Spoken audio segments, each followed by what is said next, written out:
morning, everybody, whether you're on the East Coast, West Coast, or around the world. This is Coast to Coast. Got Pags in the house. We got camps starting around the country. All of them start by tomorrow. NFL's back. Let's go. Yeah, and they had the Cardinals and the Panthers, the Cats and the Birds, who start off on August 6th.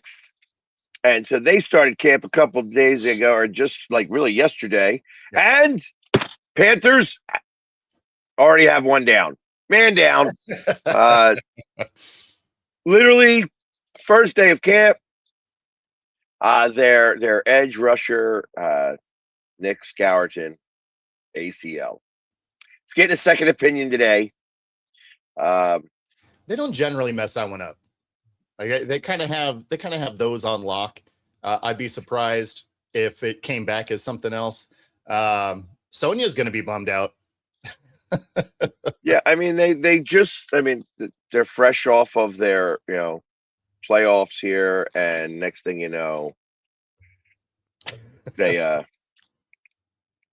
she was running a little bit late this morning. She was trying to get out before we got on. So yeah, I would say that is the bulk of everybody that I know is running late today.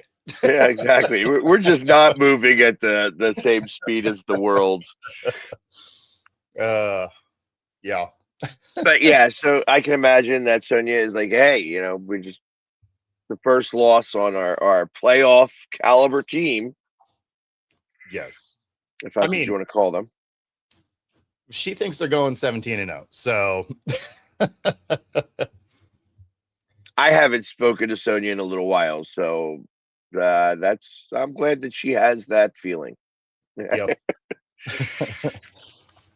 Somebody should have it for the Panthers. I'm going with the 7-win team, but they both had a 7 in them. So there you go. Yeah, I was gonna say maybe I don't know, maybe they can get 8 or 9. The 8 or 9 wins is going to win that division again. Yeah, maybe. I'd be curious to see. With like the Saints are going to be better, but they're not going to be doing anything yet. Tampa's not going to be hurt, so there's a good. They almost took it with most of the roster out, and then. You got Atlanta that you would hope they can actually use the talent on that roster. I think you're going to have to be a double-digit winning team to win that division this year. And I actually think it'll be the Saints. And you think the Saints will pop through? Yeah, and the reason why is that's going to become a coaching thing. Okay. And they re-signed Kamara. Yep. And I will tell you, as if you are any bit of a fantasy football player, Kamara is going to be an amazing second-round pick. Sure. I know that people running backs or whatever, and they like to pick them in the first round, stuff like that, and such like that. Kamara has fallen down on that list. He is going to be first-round talent, being able to be chosen in the second round. You're going to be able to get a lot of points from him because the coach likes to run the ball. Yes. So, and I think that's going to play. And their defense was good enough last year to win them games towards the end of the season. And so my expectation is that Tampa Bay's in disarray. For the first time in a long time, they don't have some of the leadership that they've had, and now you've got a quarterback saying, "Hey, I want money, give me some money." Yeah.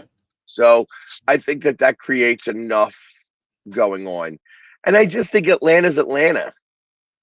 There's something in the water over there that just says, "Hey, football teams here." No good. Yeah, it's funny because you look at Atlanta's roster and there's no reason they're bad. So you would think that they'd be able to cobble together wins, right? And that's where I think Stefanski might be the difference. again, I'm not saying any of these teams are going to be juggernauts, but I do think you're going to have to be a 10-win team to win. Now, if you think the Saints are the ones that punch through, I mean, because they were all within a game, right? 3 of them had a tied record and 1 was 1 game behind. So Right. it's not like any of them ran away with it last year. So if the Saints are the ones to punch through, I mean, man, there's a lot of Saints fans going to be stoked about that. Right. Well, like I said, it's not a stretch. It's not a far reach. And I think that when I look at the coaching, Mhm. I mean, when I said they got to give him 3 to 5 years in there. They got to give him that time. They cannot just go on a whim here and just be like, oh, all right, let's see what happens now. But it's I think that he's already the best coach in that division. Now, Stefanski being a new coach over there, I don't know that I like Stefanski. That might be just in his name alone. Okay. You know what I mean? I guess because I have a bad taste in my mouth from the Sixers and such that, and they're related. So it's not like it's, too far away from each other. But I don't know that I trust him the same way that I would trust, the coach of the Saints. You know what I mean? Like I said, last time he was in Philadelphia, we won a ring, so I can only go off of that, and that was only 2 years ago. So I get it. 2 years. I mean, he made a big jump at the end of last year because they won the last 4 games in a row, I think. Yeah, they did finish strong down the stretch. And you were starting to see some good things out of their rookie quarterback. And I mean, there's definitely things to like about the Saints, right? And again, nobody ran away with it, right? So 3 of the teams were 7-9, or 8-9. There we go. And then the Saints were 7-10. So I mean, they were 1 game out. Right, yeah, because it was 8-9. 8-9 won the division. Yeah, because all 3 teams at the top were 8-9, and it came down to tiebreakers. And then the Saints were only 1 game back. I mean, the whole division almost finished with the same record. The Saints, like, nobody in that division is great. So what we're talking about here, Brad, is who's going to punch through to take that division. The Eagles can't win that division. No, they cannot. Yeah, that's unless something very, very strange happens in the NFL that has not ever happened before. That's right. The Eagles cannot lift a South banner.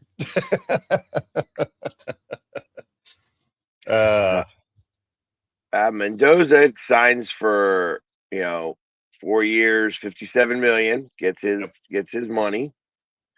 There was I saw a Seahawks sign the other day.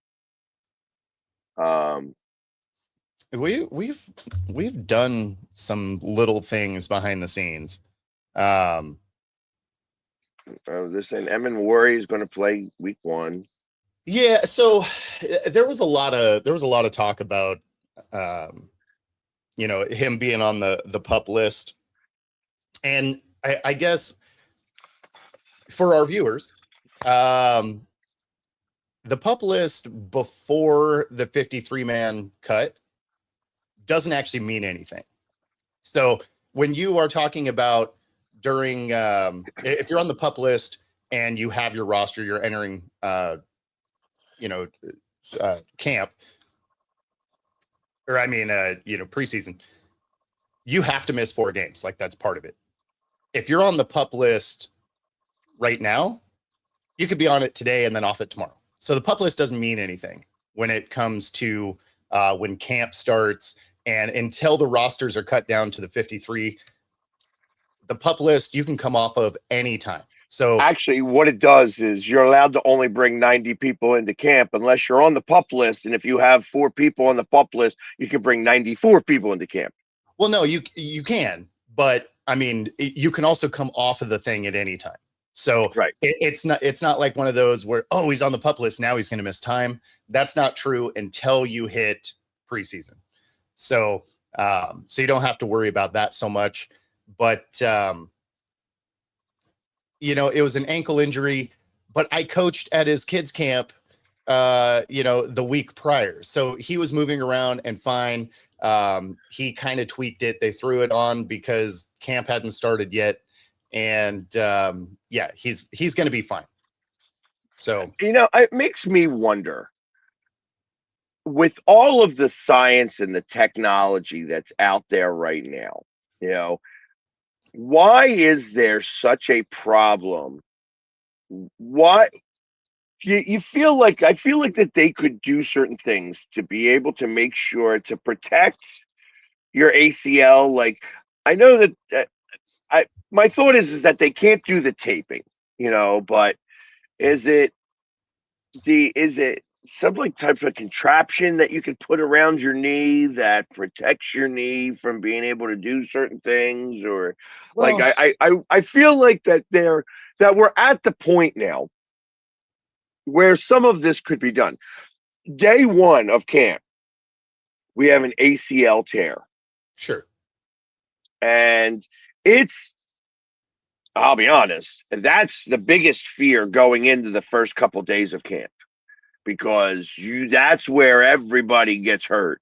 You know, it's Yeah. like you hear across the board, oh, there are these extreme amounts of tears.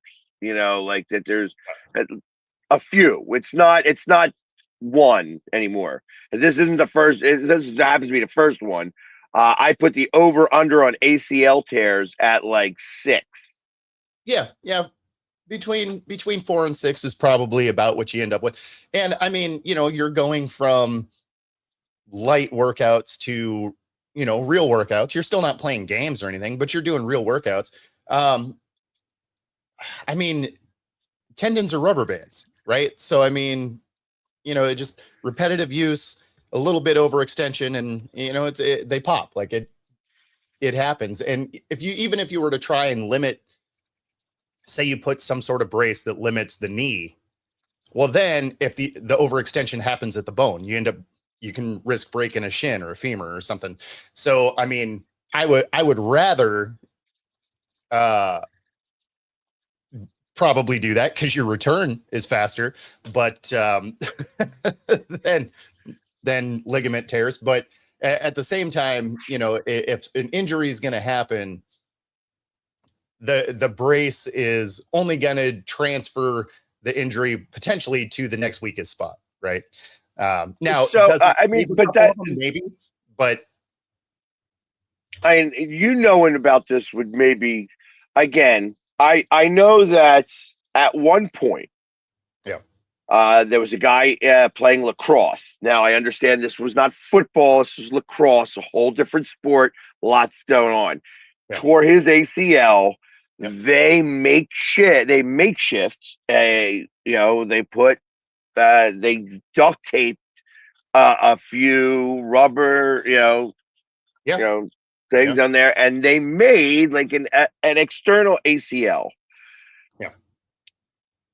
It makes me think that there could be some type of sleeve, like a knee Sure, sleeve, sure. that is created that helps that along. That I wouldn't say could be mandatory, because I got to imagine that's probably pretty uncomfortable. And the realistic part of that is I'm trying to figure out how you put that on, because, you know, like the people that you want that on the most, like I don't feel an offensive tackle is going to be your biggest concern for an ACL. You know, Well, and like he's got. a lot of those guys have real braces on them anyway. Right, and actually, you're more concerned about like plantar fasciitis and stuff like that. Like that, they have different problems that you have to consider.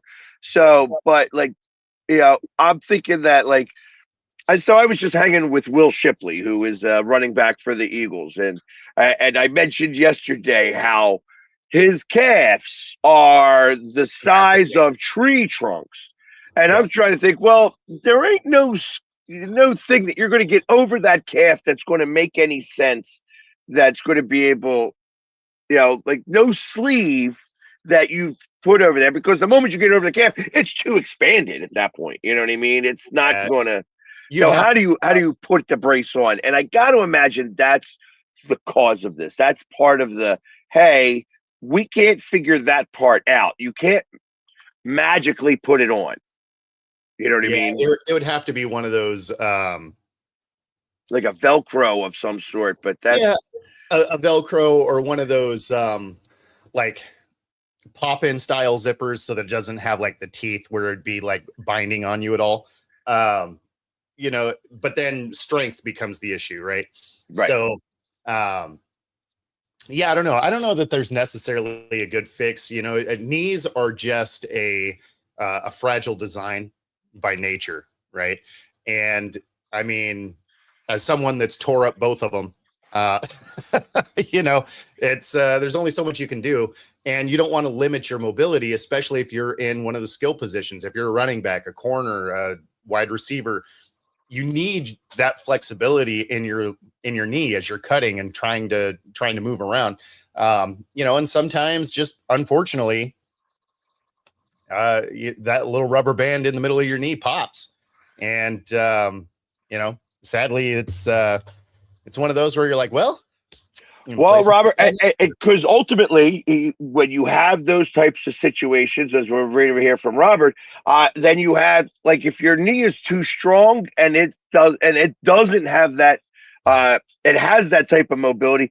That's when you have the problem with the one guy, like he ran out almost out of his hip, right? Yeah, Like, I mean, I guess that's yeah. now it goes to the next joint, and Well, and, and so and that's why I made that comment. It's like, yeah, you may be able to kind of shore that one up, but then it just goes to the next weakest spot, right? And so and the I knee don't bone know is that. connected to the hip bone. Yeah, that's right. Look at us learning elementary level anatomy. Uh, but yeah, no, I mean it's there's not a great fix. Like you could throw a sleeve, you could throw a tape and whatever, but I mean, if you're allowing the knee to still have the flexibility, even with that on it, it just has to be the wrong snap movement, and that's it I mean, injuries are going to happen. That's. for sure. I'll be honest with you. My thought is that uh, your hips are more likely to withstand those situations than your knees. Obviously, we hear more ACL problems than hip flexors or Yeah, things of that nature. So there's a lot to be said for that. I obviously I am you know challenging scientists to come up with the new way, because ultimately somebody who creates that is going to become a millionaire, for sure, for sure. because that will get chosen over everything. If you have any type of contraption that, if you could figure out the same type of sleeve on Mhm. your arm that stops uh the problem that every all Yeah, the what you call it, Tommy the pitchers John. have Tommy Yeah, John surgeries. Like, all I gotta do is put this sleeve on, and Tommy John surgery or Tommy John issues go down like 95%. Guess what? Every pitcher is going to be using it. well, You know, who would really end up buying that up is everybody that's ever had tendonitis in their elbow. So even though the sports implication would be big, all of your weekend warriors would be like, "Oh, I am absolutely wearing that." right? Exactly. And so there's Yeah. something to be said for things like that. I and let me tell you, I'm sure that there are some people much smarter than me that are already thinking about this in ways that's, Oh, sure, of course. I mean, and naturally, this segment is brought to you by WebMD. and you all have lupus, because that is what it all comes down to with WebMD. There you go. No wonder why we're all late this morning. Man. So, and Brad, I did see you ask a question up here.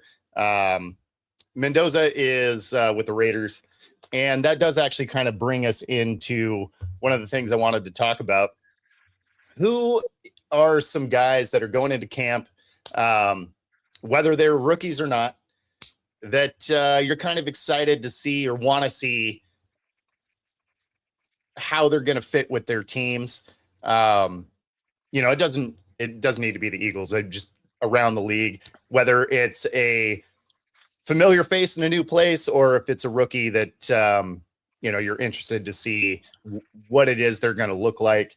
The first one for me here in Seattle is our running back, right, Jadarian Price, and a big piece of that is he's coming from a tandem back system. We picked him 32nd overall.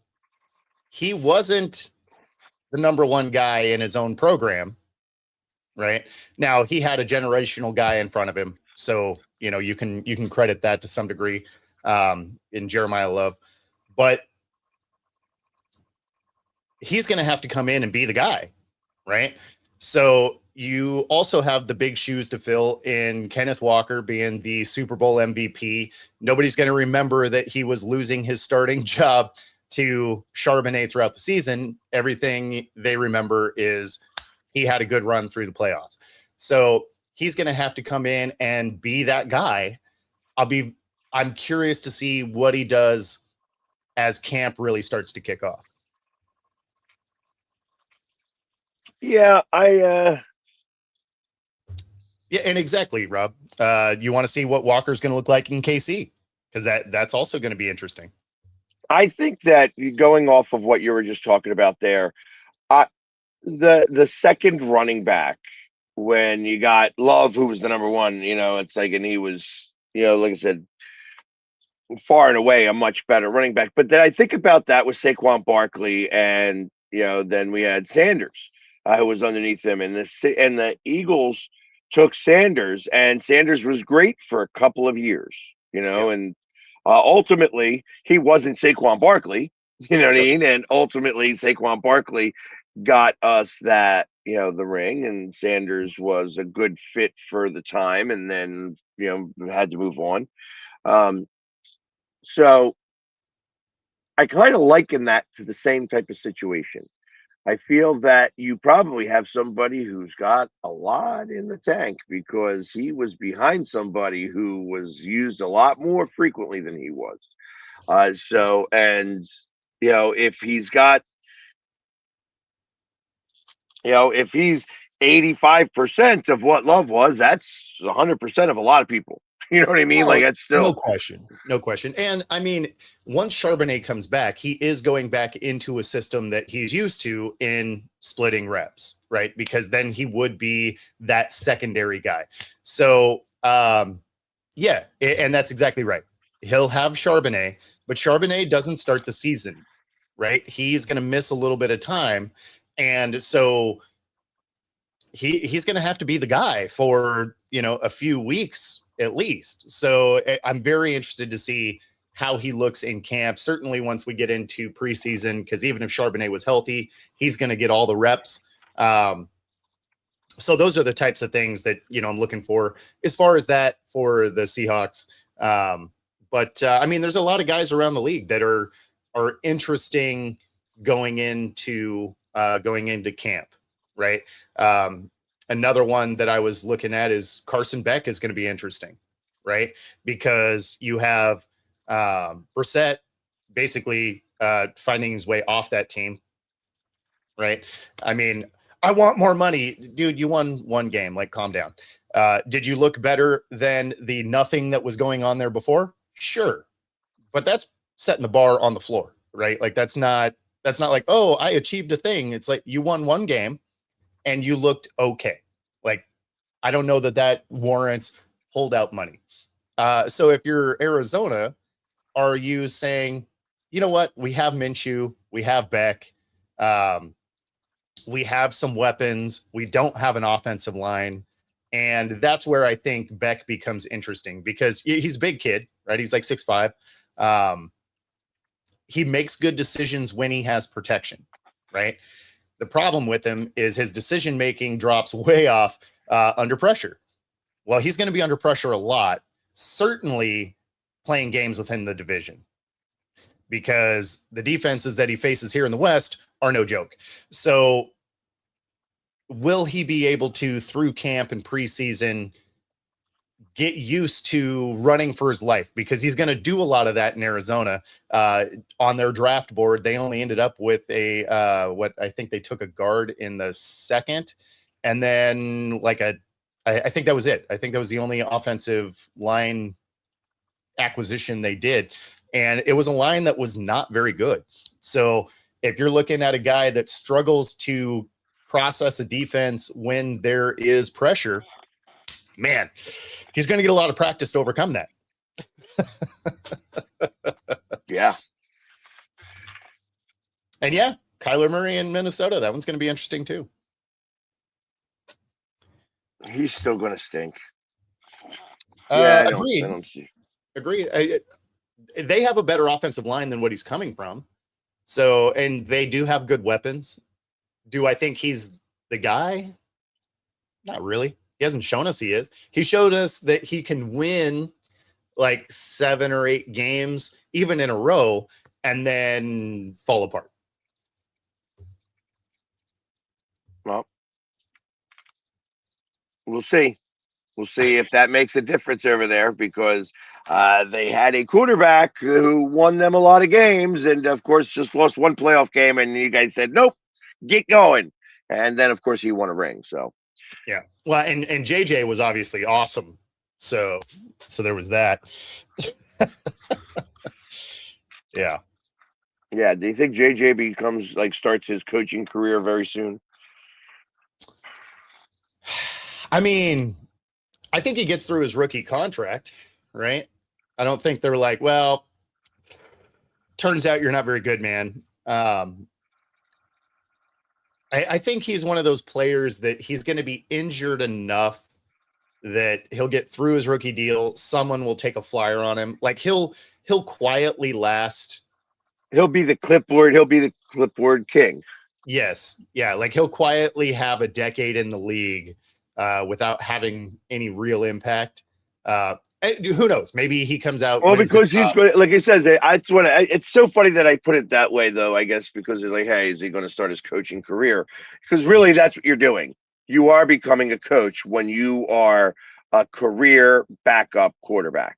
Sure. That's you are learning how to become a coach and an offensive coordinator, and you start working with offensive coordinators, and you start figuring out how to scheme offenses beyond just at the line of scrimmage. It's like you're kind of, yet ultimately when the offensive coordinator and the quarterback are simpatico, that's when you take whatever scheme we got for the game and you implement it on the field, and you're able to make appropriate changes when doing that.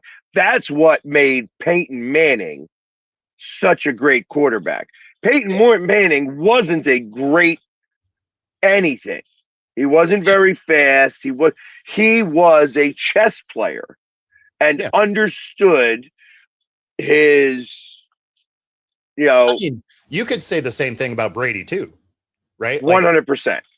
Neither one of those guys were athletic marvels, but they were incredibly smart. Correct. Same thing with Joe Montana. You know what I mean? He just was able to, like I said, I watched him score 4 touchdowns on the Eagles. I'll never forget that. It's probably my most remembered game at the Vet, and we lost that game. And I watched him score 4 touchdowns in the end zone I was sitting in 5 minutes and 47 seconds against a gangrene defense who had sacked him like 9 times that day. Yeah. You know what I mean? So it was like they were about to take him out. Like Seifert was about to take him out. He's like, no, I finally figured them out. Like he talks about it, like on different videos. You could Interviews, yeah, find that video, yeah. and it's amazing when you see that type of greatness. Uh, Patrick Mahomes, same thing, different way. Like he was very creative and was able to make things happen. He was able to take the game from controlled to backyard. Him and Different. Russell That's a Wilson. different set of skills. Him and Russell Wilson in his prime, they are both they both get better off script. Like they're good on script, right? Like they can run an offense, but when it breaks down, their ability to extend plays and find guys, that's what makes guys like Wilson and Mahomes special in that way. Right. Now, what we saw out of Wilson the last few years was not that. But when you think of him in his prime, like that was always the thing, right? Is his ability to extend a play. Mahomes during the, the 4 Super Bowl runs, 3 wins, right? Was exactly those types of things, is his ability to extend plays when they broke down. And that's where he would have this falling to the ground, ball almost touching the field and completing it for a touchdown. Those types of plays, not every quarterback can do, right? So now none of those things are going to happen in Minnesota because neither one of those guys are that guy. And they also don't seem like they particularly like each other much. Been like with Kyler so far? It's just like 2 guys in a classroom. He sits on one side, I sit on the other side, and it's the coach's responsibility to teach us and coach us. Is there any awkwardness like between you two? Awkwardness, it's just like the same feeling, when you're in high school and there's another person on the other side of the room. That's just kind of how it is. So I wouldn't say there's any awkwardness. How's your relationship with JJ to this point? It's been great. Obviously, I know he's a younger guy, so any way I can help him. Obviously, I feel like I've played 7 years now, going on 8. So I'm considered a veteran, even though I don't see myself as that. Give him any knowledge that he needs. Again, we're both competitors, and I know we both want what's best for the team. Has he been receptive to hearing criticism? Of course. Yeah, he's overly acceptive, and he's always communicating, asking questions, stuff like that. So it's been good. Well, that's. Let's face it. I will say 100%. That's the difference between somebody who's been in the NFL for 2 years, 7 years, and one that's been in for 7, 8 years, and knowing how to listen. I'm not going to throw the kid under the bus. No, for sure. Obviously, he's not happy about the fact that he lost a position to me. And it's the fact that I'm able to beat him in Madden every time I play him. Is he gets really pissed off at that. I used to get really pissed off when my brother would beat me all the time. It was just, damn it, why is it I can't get this one play to go past you? I only know one play. Exactly. You're just hitting X the whole time. Good stuff. But realistically, I look at, and I know that we've seen that. That's an older one. Yeah, that was from the mini camp. Yeah. There's a piece of me that thinks that, like, JJ McCarthy is downplaying that a little bit more than it is, and he's upplaying it a little bit more. It's somewhere in the middle of that. You know what I mean? Yeah. Because I got to imagine he's like, whatever. He doesn't really help. He's just another guy sitting in the classroom. Well, the truth of the matter is that JJ has a question about it, and he's able to answer that question. Although he may be answering the question, and the offensive coordinator saying like, yeah, he's right. You know what I mean? That means the offensive coordinator answered the question, not Kyler Murray. Sure. So it's amazing how, because I feel like that is the difference between the 2 generations, and they're only a couple of years apart. That's the 2 generations and how they're dealing with life in general. No, I'm with you there. And Rob, you're right. Coaches in new places also going to be very interesting. The Raiders as a whole is going to be interesting. You know, because you want to see what Mendoza can be. You want to see how Kirk Cousins fits into that. Obviously, coaching is going to be something to take a look at. The Raiders do have some pieces. They happen to be in a division that it doesn't matter, but but they do have some pieces. They could be interesting. They're not going to win, but I think the Raiders and the Giants are kind of similar in the way that they'll be a fun watch. They're going to have games that you're just like, okay, they're kind of figuring stuff out. And then they're going to have games where you're like, what are you doing? I think they both have that kind of element to them coming into this season. I think they both are going to stink. It won't matter. No. Yeah. That's why I said they're not going to win, but they are going to be an interesting watch. Yeah, well, I mean, I don't know. Maybe a side quest was the playbook in one of the new games. Call of Duty, one of the side quests is getting all the pages to the playbook. This bunker has a page, and this bunker has a page. Hey, let's simulate an entire game via Madden with my playbook. Yes. That would actually, that would actually be kind of interesting. Yeah.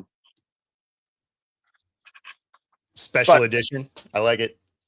Yeah. And I think everybody's watching this. I think even Pats fans, if they were being honest with themselves, would be on this also.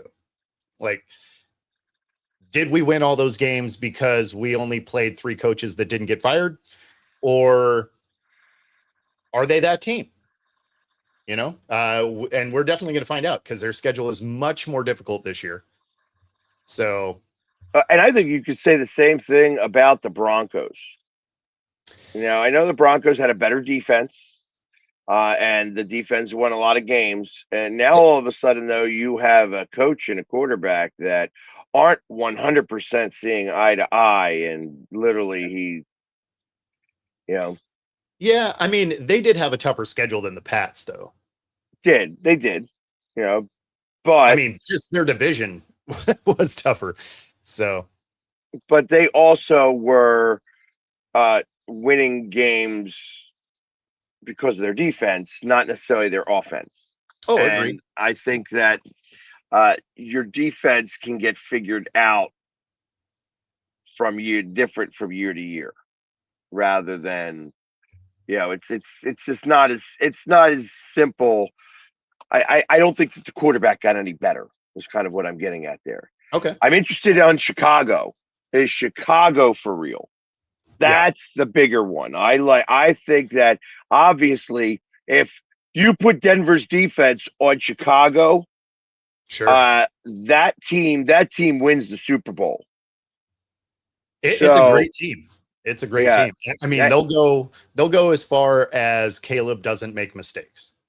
Like that's going to be the thing. Do you see Caleb Williams making that step forward? Because that was the difference in some of those games were just late mistakes that were kind of bonehead plays that limited some of the success that the Bears could have had. Because again, they have a lot of talent. They got a good defense, not great, but they got a good defense. And so that team could compete. Obviously, if you had one of the top defenses, then yeah, you're a contender. Not a contender. You win the Super Bowl. If they had a defense that let up 10 less points a game, that was just you could outscore them. Yes, that was the issue. And the fact that you were losing games 35-33 and things of that nature, it was just like I said, I wonder how.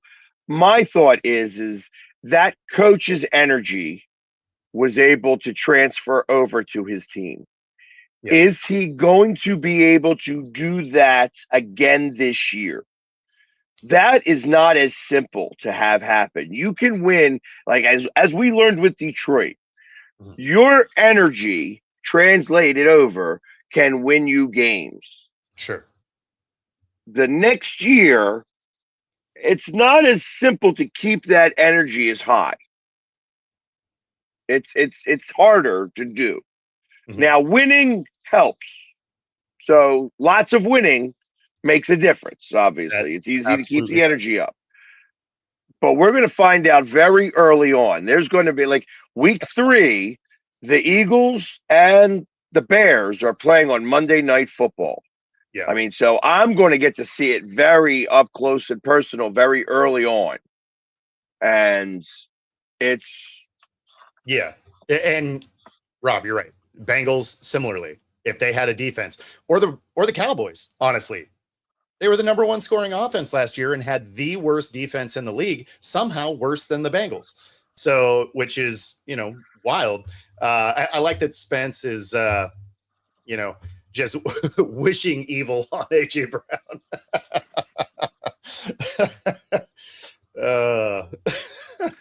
Yeah, I don't try to wish injuries on it. I actually, the truth of the matter is I don't think it's going to matter at all up there for him. I think that AJ Brown is AJ Brown, Sure. and he's not a bad teammate. You know what I mean? But I think that, hey, listen, if you are going to go running around, then you're going to get caught, especially when you're a bad liar. And that's ultimately what happened. When you need your teammates to get your back about something that has nothing to do about football, you're creating your own issues. So, yeah. Well, and I mean, to Rob's point here, the Bengals play defense this year. That was one of the players that I'm curious about in this in camp starting is Cassius Howell, right? Now, great player, Texas A&M. Trey Hendrickson leaves, so he's going to get all the opportunity in the world to prove that he can be the guy, right? And tons of great attributes, right? Like he can absolutely be the guy. The problem is he's going to be the guy because they didn't do what Dallas did and go use just about every pick of their draft to shore up a defense. They picked a defensive player. They go and grab an edge guy. Now, going to be impactful. They're talking about, his comp is being Thule from the Chargers, who has continually gotten better over the last couple of years since he got drafted, also a 2nd-round pick. So, I mean, there's tons of things you can like. The problem is the defense isn't one guy, right? And when you're looking at the Bengals, they go get him. They sign some lower-level guys. It still doesn't say they're going to have a great defense to me. Now, will it be better than last year? Sure. But again, that's not saying a whole lot because it was the Cowboys at 32, the Bengals at 31. So, I mean, if you take a sizable step forward and you're still in the low 20s, are you better than you were? Sure. Does that mean you're going to win a lot more games? Absolutely not. So, it's, do I like the kid that they signed? Yeah. Tons of talent. Is it going to matter in a vacuum where you're there with a couple of other decent guys and then nobody else? Man, there's 11 guys on that side of the ball for a reason. So if there's 2 or 3 of you, you're still going to get barbecued a lot. True. So. And I also feel like we would be remiss if we didn't mention the fact that we are all interested to see who is going to quarterback the Browns. Right? I mean, I feel bad for their rookie receiver, Concepcion, because, I mean, who's getting him the ball? That's another kid, tons of talent. And I would bet in camp he's going to look amazing, right? Because ain't nobody hitting each other. You're in shorts and T-shirts. Everybody looks awesome. Throw some pads on. Who's throwing the ball? Because receivers, if you're a running back, you generate your own offense. When you're a receiver, you kind of need that dude to get you the ball first. So I don't know. I'll be interested to see how he does. But man, the biggest question for the Browns, who's playing quarterback? And then moving forward, do you even have your quarterback of the future on this roster? Well, that's another question. And since we talked about it yesterday, I like that he just ended Sanders' chance right here. there it is. Yeah. That you have, Stephon Diggs, who is like Yes. number two. He's definitely full of number two. He's Yeah. full of number two. Yeah. And then you have Jake Paul, or is it Jake Paul, or what? Yeah, it's Whichever. Jake. Or was it Logan? I don't remember. One of Jake, the Paul brothers. It's Jake who says, "I am a Browns fan, and they're I am. The NFL is interested in me. It's me. I'm going to be WWE and an NFL wide receiver because I am just athletic, and NFL players are just mediocre at best." I hope he gets a shot. I hope so too. I want real NFL players. Like I have thought about this a lot. I'm like not, but I wear the pads. I am 53 years old. I actually have some girth to me. Like when you push me, I'm not soft in any way. I would love one time to just do a thing with an NFL player. I want to just go at it one time with an NFL player and know exactly how. Like I just want to feel the power, kind of. You know what I mean? Like I'm not interested in trying to get hurt or whatever. I want to do that. I'm not going to tell them that I'm going to beat their butts and that they're mediocre beforehand, though. I know that this guy is athletic. He spends a lot of time in the gym, and he was able to go from this skinny little runt of a guy who watched YouTube to becoming a pro boxer who got his jaw broken by, the ex-heavyweight champion. Those are the things that I wish that jaw was still wired shut because it sounded a lot better when things were going on that way. But you want to talk about that. Listen, I appreciate that you put in the time and the effort and the work to go ahead and be at the athletic ability that you have currently. Yeah, I mean, you can't discount that. As annoying as him and his brother are, right?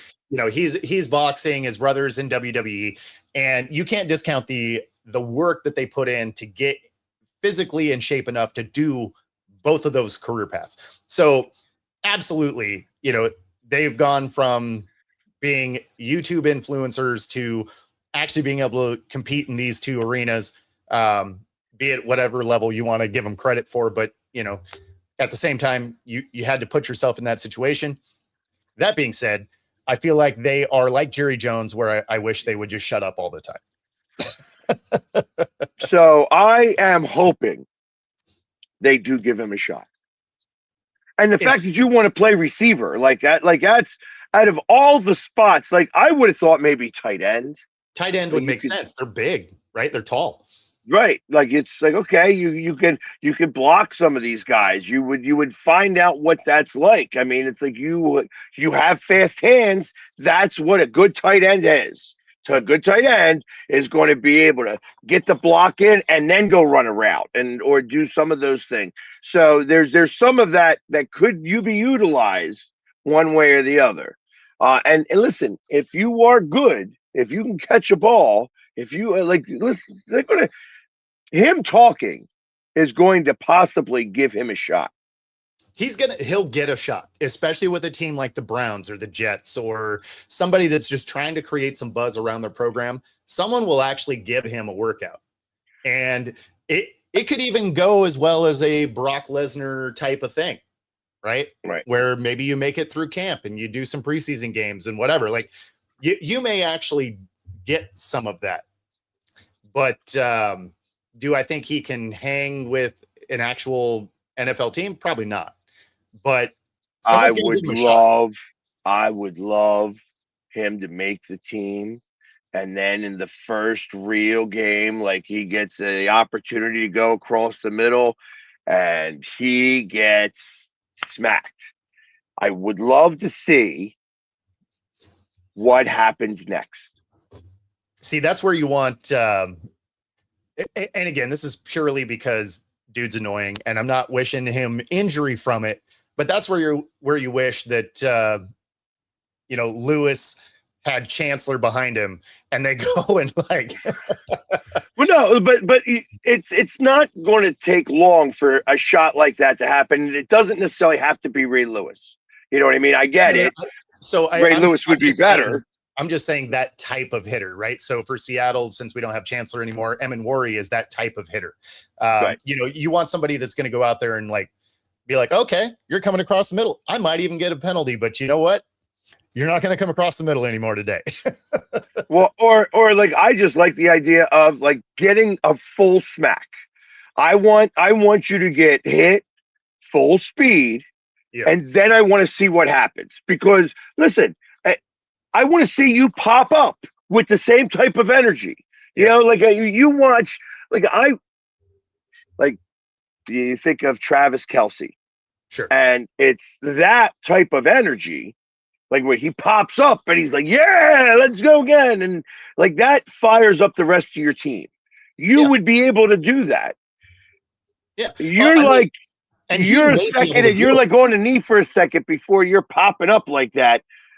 It changes that whole thought process. You're like, and then the defense is like, okay, we got you. Let's go. It's like it's soft. Well, not only that, but you're like, okay, we've already hurt you. Let's go. Yeah, we've got now you're thinking about that rather than thinking about whatever it is. And then they start the alligator arms start to come out and whatever. Instead of catching out here, you're catching in here. That was always as a DB. I absolutely loved a throw to the flat. Was one of my favorite things. It wasn't hard to defend, right? Like you weren't tracking a guy down the field or whatever, but that ball always came in high because they had to get it over the D end, right? So they're always up here catching the ball. And if you're playing, there's a nice bullseye right here. Well, when I played, because it's been a minute, you used to be able to put your helmet on them, right? So you'd get your helmet and wrap up, and your helmet would be just under their pads. You drive them into the ground, and you hear them go, and then you hear the stadium go, oh, and you're like, yeah, all day, buddy. and then that's when you look at them after, may God be with you. And pat him and get back up and run back to the huddle. And then they're like, bastard. Oh yeah, 100%. No, but it was great. Like you wanted that, and sometimes you would get a penalty for it, right? Like sometimes they'd be like, yeah, I mean that was a little excessive, but they weren't trying to catch any of those things where they had to really extend anymore. And so do you end up with a 5 or 10 yarder? Maybe. Most of the time not, but sometimes.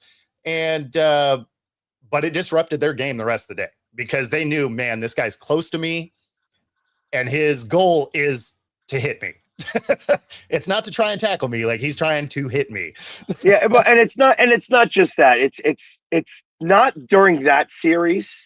It's the next series after they've sat down for a second and they feel they have to breathe and they feel the weights of the fluid that starts to go there because it's a little bit of a bruise and it's an ouch quit it. You know what I mean? It's just like, damn it, that hurts. You know what I mean? So it's no, and again, we used to be able to lead with our helmet, right? So I used to gauge my season on how much other paint I had on it. And then you always knew you had a good game when you had the like spider web bruising on your shoulders under your pads. You're just like, okay, we hit some people today. Nice. I like that type of stuff. But yes, but I'm interested to see him get his shot and see how that is. How I want to see that.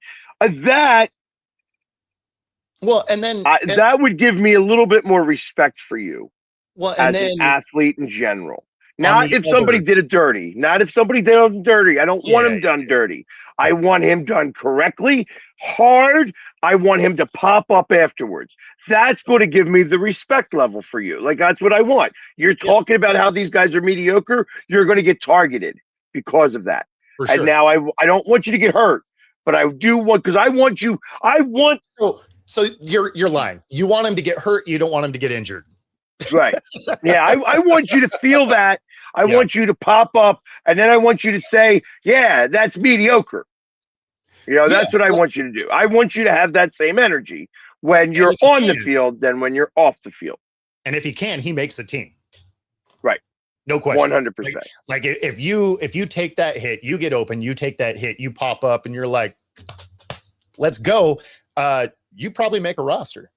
100%. 100%. And that, in fact, you go up to the top 10 of tight ends, really. Probably. I mean, not that tight ends are bad, but it's just like, if you're able to take that, I mean, that's the difference between, the top 10 tight ends and the bottom 22. You know what I mean? That they are able to withstand those hits and take the punishment and keep getting up and keep getting punished. That's what makes Dallas Goedert as good as he was. Travis Kelce, same situation. Mm-hmm. And then, like I said, whatever would take away some of the drama away from the quarterback controversy that you have going on over there. Of course, they need a new storyline. It's like, Days of Our Lives only goes on so far. You have to bring in the new boyfriend. I mean, and yet it's been the same story for 30 years. I mean, exactly. It's like a Hallmark movie. It's like a Hallmark movie. They're almost working on a new plot. Almost. Yeah. No, I'm looking forward to camps. Obviously, I'm looking forward to NFL starting in general, right? Like it's even though I like talking about other sports, football's my favorite sport. So I enjoy when it's finally back in action. There you go. And that's the end of our week. Look at that. It is. Whole hour on football. You can smell it. It's in the air. It's coming. Oh yeah. No. As soon as camps were starting, I'm like, we're gonna have a football show today. I love it. What do you got going on this weekend? The Phillies and the Yankees are playing, which always makes it a lot of fun because the other New York fans come down to Philadelphia. And listen, I am not a Mets fan, but I am fan of Mets fans. I'm not a Yankee fan, and I'm not a fan of their fans. Fair enough. So we're starting there. And then there's a couple of other things that are happening, just within the city. So I'm going to be trying to do as much as I can and, enjoy the nice weather because it's not going to be 200 degrees. I mean, that's a bonus. Yeah, for me, it's WNBA All-Star weekend, so I don't have any games that I got to cover. But I am going to be covering the Torchlight Parade for Seafair here in Seattle. So if you're here in the Pacific Northwest, you happen to be down at the Torchlight, I'll be there most of the day. So come say hi. So the Torchlight, is that like the Chinese no. So candle lighting? It's the opening ceremony for Seafair weekend. And so that's where we have hydroplane races and the Blue Angels and all that.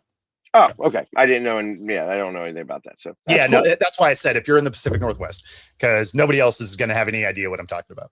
But they reached out to me to cover the Torchlight parade and everything. So I'm going to be doing that.